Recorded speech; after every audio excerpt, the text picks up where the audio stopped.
Hey, New Life, how do we respond to people that hurt us? Jesus tells the parable that we call the story of the prodigal son, but as we discussed about in our teaching this week, it's really not about being a prodigal, or it's really not about the prodigal. It's about the father and his two sons. But I want to take us for a moment and put ourselves in the position of the father. The younger son comes and asks for his inheritance.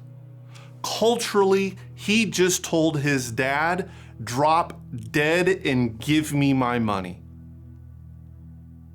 And then he takes the money and he goes off and he blows it. And then he comes back in great humility. But notice the father's response. The father's waiting for him.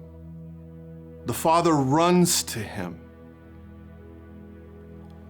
The son runs through his prepared, rehearsed speech, and the father ignores it and calls to his servants and says, bring a robe, put a ring on his finger, put sandals on his feet, kill the fatted calf.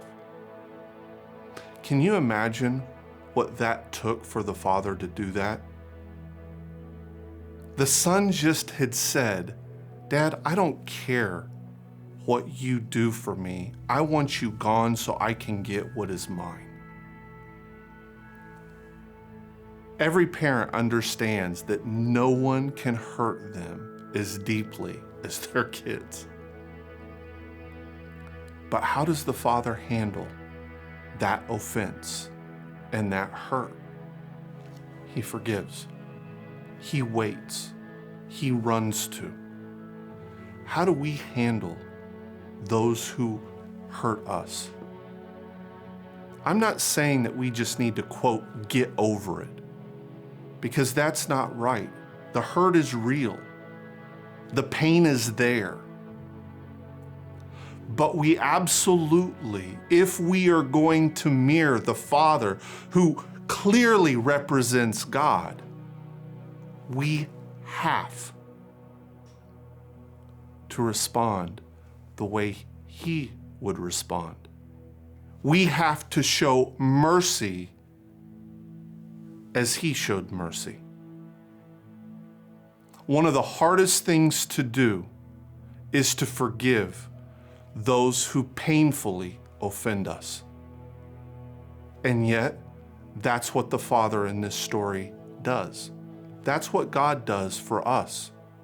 But He expects us to forgive in kind. Who do you need to forgive today? Who has hurt you?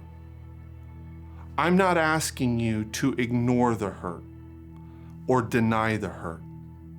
But I am saying you need to forgive.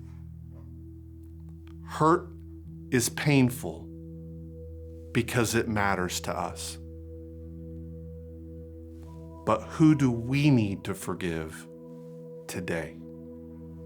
Be merciful as your Father in heaven is merciful.